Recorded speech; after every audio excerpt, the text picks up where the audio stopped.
So my name is Chrissy Shockey. I'm an admission counselor at Pacific Lutheran University.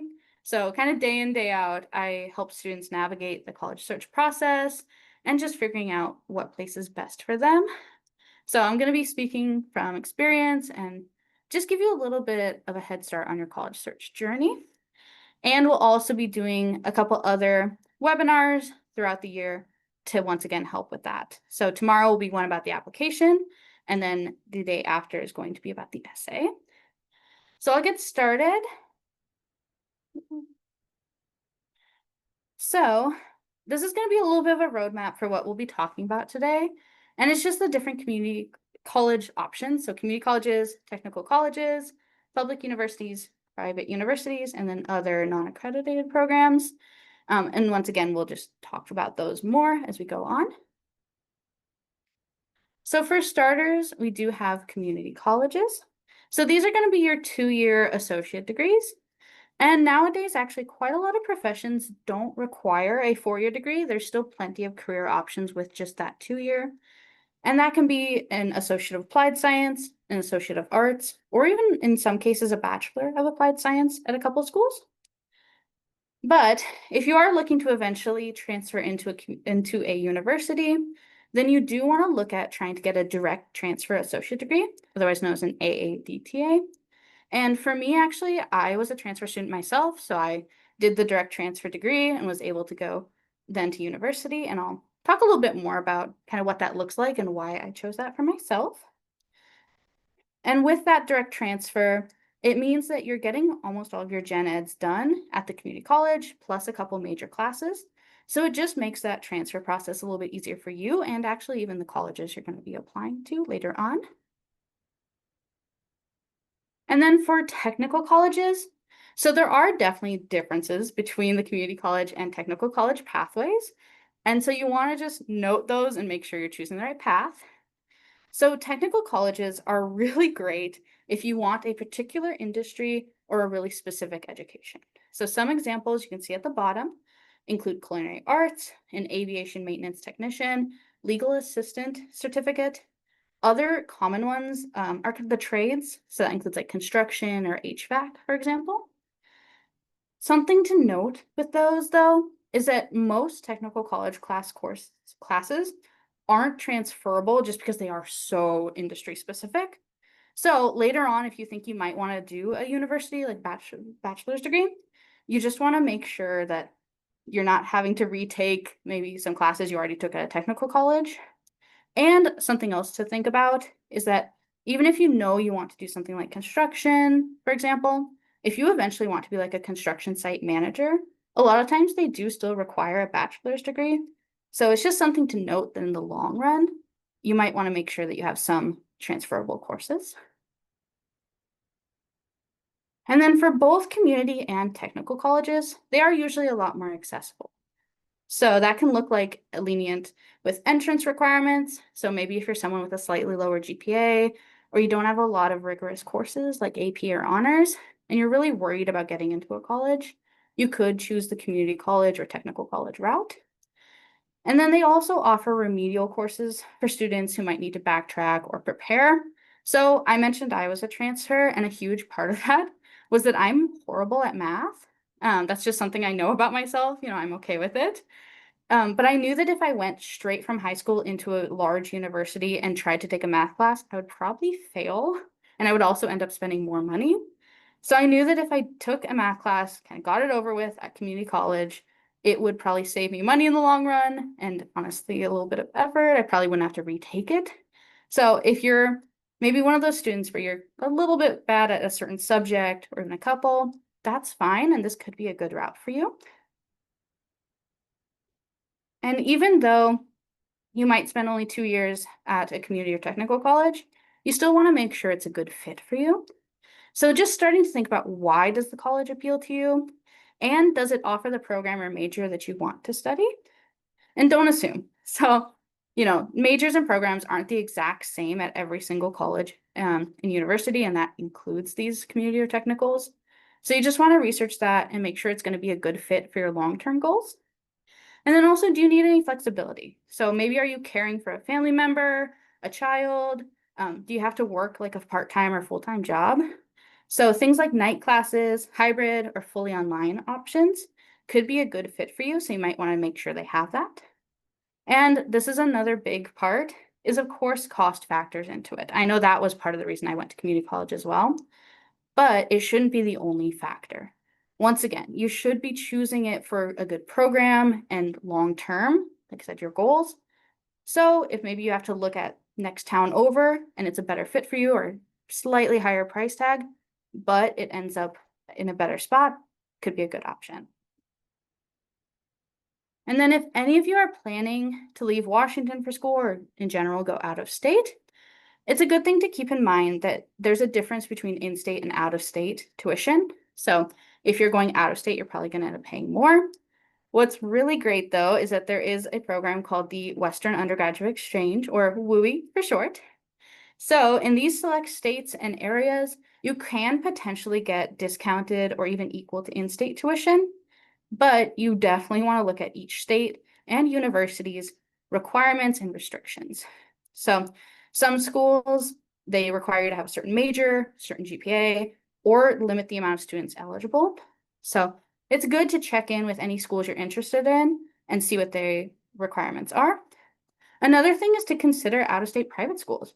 So most private schools don't have in-state versus out-of-state tuition. It's actually all the same. And they have really generous scholarship opportunities. So it could be a great option if you're wanting to go out of state. And now I already mentioned privates, but we're going to talk about private schools a little more. So this is a general question to get you thinking is, which of these Washington's private schools listed have religious affiliations? I'll give you 2 seconds to think. All right. So it's a little bit of a trick question. It's actually all of these. But this is a good time to mention that religion and religious affiliation at schools can look really different. So a great example is at Pacific Lutheran University. We really believe that religion is a personal choice and a personal journey. So we don't require students to go to chapel or sign any documents of faith, but we do have things like clubs, chapel break, and even Pastor Jen on campus for students that want that experience. And then at some other universities, sometimes it's required to go to chapel every Sunday, or like they have crosses in every single room, things like that. So it's just good to think about where you fall on that spectrum and where you want to end up. And some things to look at private schools is, does the school offer athletic scholarships? And tied to that is, what division are they in? So most private schools, including PLU, are D3, which means we can't give out any athletic scholarships, but there are some exceptions. So a great example is Gonzaga's basketball team is D1, so they are allowed to give out some athletic scholarships. So it's just something to look at. And then do they offer merit scholarships? So those can be based on things like GPA, any artistic talent, major, different things like that to get you a little extra money, and also need-based scholarships. So those are going to be based on you and your family's income. And tied to that is a Washington program. So if you're from Washington, just asking and seeing if you're a college-bound student. And I would really recommend reaching out to a high school counselor or even researching it online, because there are certain income and other requirements. And finally, your weighted GPA. So if you are taking or have taken any AP, IB, Cambridge honors courses, you might actually get a little bit of a bump in your GPA when we go to look at it, which is always great. And in general, across the board, private colleges can offer smaller classes. So what that means is you're going to get a little more personalized attention, probably get to know your professors and even other students a little bit better. And that can lead also to enhanced learning opportunities. So what does that mean? It can look like internships, maybe job shadowing, connecting with alumni, so past graduates of the college, and just starting to get a little bit of a head start in your career, or maybe even master's or doctorate opportunities. And then for public colleges and universities in Washington, there are 6 different public universities. And something to consider, I'm not going to make you answer this right now, but is on-campus housing available all 4 years? And if it is, how much is it for 1 year? So with some of these bigger cities like Seattle, for example, it can be really hard to find off-campus housing and apartments, especially that are affordable. So it's just something to consider as you're going through this. And some other things to look at is how big are the classes, and tied to that's what's the student to faculty ratio. So are you okay with maybe those larger lecture halls of 200 plus students, or do you feel like that's a little overwhelming, kind of not your environment? And similarly, do they offer athletic scholarships? But if they do, what percentage of students actually receive them? And that's a really candid conversation you can have with an admission counselor or even a coach. And how long will it take me to start my major? Do I have to apply? So, a lot of majors have what's called direct admission, which means you don't have to do a separate application for your major. But there are some where you can get admitted to the college and then you still have to do another application for your major. So, it's just good to know that going in and if it's a thing. And then, is it popular to study abroad? And tied to that, are there any scholarships for studying abroad? Where are students going? How often are they going? Things like that, especially if that's important to you. And once again, in general, with public universities, they do have larger student populations. So you do get bigger events, more clubs, and usually more majors. So a really great example is Washington State University, which has 95 majors to choose from. So there's a lot more options, but there are, pros and cons to I think everything. And you have a lot of options. So you can see on the map here, it's really similar to that community college one, but even spread across the state, there is options. So definitely find an area and a school that fits you best. So with all of those options and information, it's a lot, it's overwhelming, but there are definitely ways to start thinking about it and start narrowing down your choices. So a great way to start is, what's your learning style? So I mentioned, but do you really need those smaller classroom settings? And if so, a private college might be better. Or are you actually a big fan of those like huge lecture halls, being in a sea of students? Is that your style? And then also, what's your academic goals and aspirations? So you want to make sure that they have some good majors for you, and also just opportunities to start getting research, maybe internships, other things like that to help you down the line. And what is the likelihood of acceptance? So it's really easy to honestly just Google different colleges' acceptance rates. So I know for PLU specifically, we're at about 80% acceptance. And so just Google it, see your chances, And then for geography, so location, does that even matter to you? And if it does matter, are you wanting a big city, maybe like Seattle, or do you feel like, especially if you're coming from a small town, that's a little overwhelming? So that's just something to think about. And then how do your hobbies and passions align? So both with the school's values as well as clubs, you are going to be doing things outside the classroom. So you want to make sure there's opportunities for you to find community, friends, events, things like that. What supports do you need to be successful? So do you really value that tutoring or writing center, alumni connections, kind of what's important to you and how can the school support that? And of course, a big factor is cost. So what are you willing to pay after aid for a school that is perfect for you? And that's just a really honest conversation to have with yourself and also with your family, getting them involved, seeing where you're at, looking at outside scholarships, things like that. So this will be a little interactive moment. So this is a big list of different things that are really commonly important in people's college searches. So, and I'll come back to this slide. But, as we're talking about this, as you're hopefully thinking about this, what topics surface as your top 3 to 5 most important? And if you can think of some questions to ask an admission or high school counselor. So I'll go back, kind of give you a minute to think, take a picture, just give you a second there. And like I said, recording will be up as well if you want to reference it. And so finally, we have some general tips from PLU and from me. So save yourself the headache, make a for college email address. So this is helpful because if you put in your school, your high school or even college email address, usually that's going to be deleted in the summer. And we want to make sure we can still contact you, especially if there's any updates or things we need. And then similarly, it can really help organize it all. So make sure to check your email pretty regularly. Ideally, I would say once every 2 to 3 days, at least once every week. And then just look at the interesting ones and then unsubscribe to those that don't interest you. But you also want to ask yourself why. So did you maybe do more research into college and realize they don't have your major, or, other factors like that? Because that can then help you figure out what's right for you. And this is the biggest one. Take ownership. So this is your future. You can definitely factor in friends, family, counselors' opinions, but at the end of the day, you are the one that is going to be attending the school. You're the one that's going to be in the dorms, in the classes. So you want to make sure it's a good fit for you, not a good fit for, someone else you're talking to. And really reiterating, just you can get in. So have a little faith in yourself, put yourself out there. Fewer than 100 US colleges are highly selective. I already mentioned PLU's acceptance rate is right about 80%. So put your name out there, see what happens. And worst case, like I mentioned, there is the community college route as well. So it's not a complete rejection. And so that's kind of just a good overview of your college options, things to consider as you're starting this search.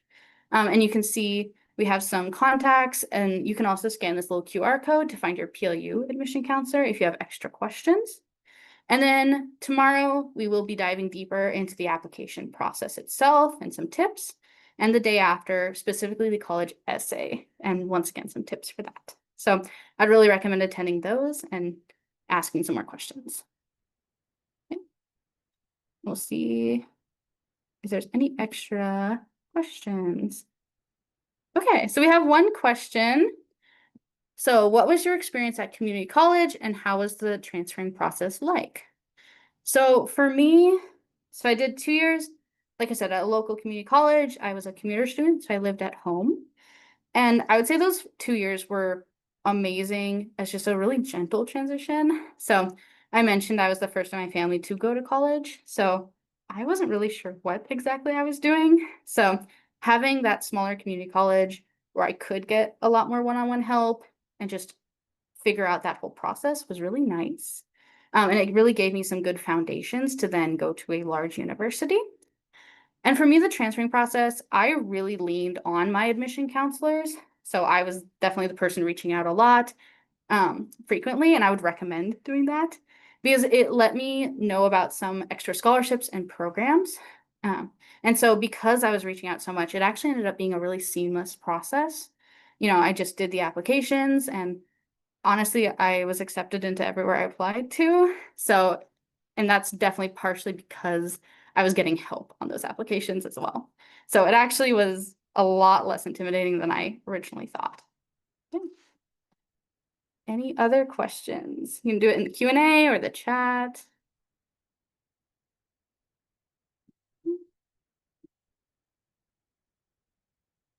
Right. All right, so another question is, how many colleges should we try out or apply for? So there isn't necessarily a set number. I personally usually recommend applying to at least a couple, give yourself some options.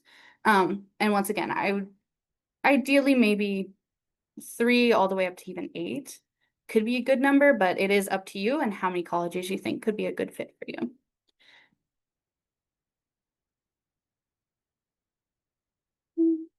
Give it a second for any other questions. Maybe people are typing.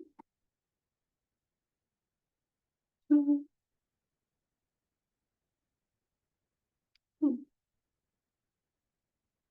Ooh, okay, so a follow-up, I'm assuming, is how many of those should be reach colleges? So those may be selective colleges where you're not so sure you'll get in. Once again, it's a little bit up to you on this process. I would at least recommend, if you are applying to a lot of reach or dream colleges, to have some backups, whether that be schools with a little higher acceptance rate, or maybe you got like automatic or guaranteed admission, things like that. I would recommend at least having a couple backups, but that is definitely up to you and your journey.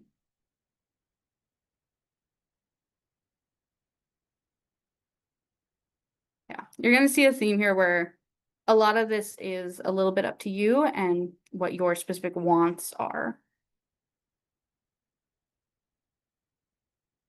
All right, any other questions or follow-ups I can help with?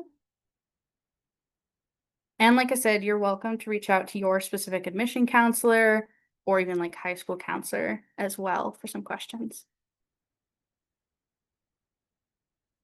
Cool. Got one more. So we have a question about wait lists. Very honestly, PILU does not have a wait list. We are accept or deny. So I would recommend reaching out to those colleges and kind of seeing their processes.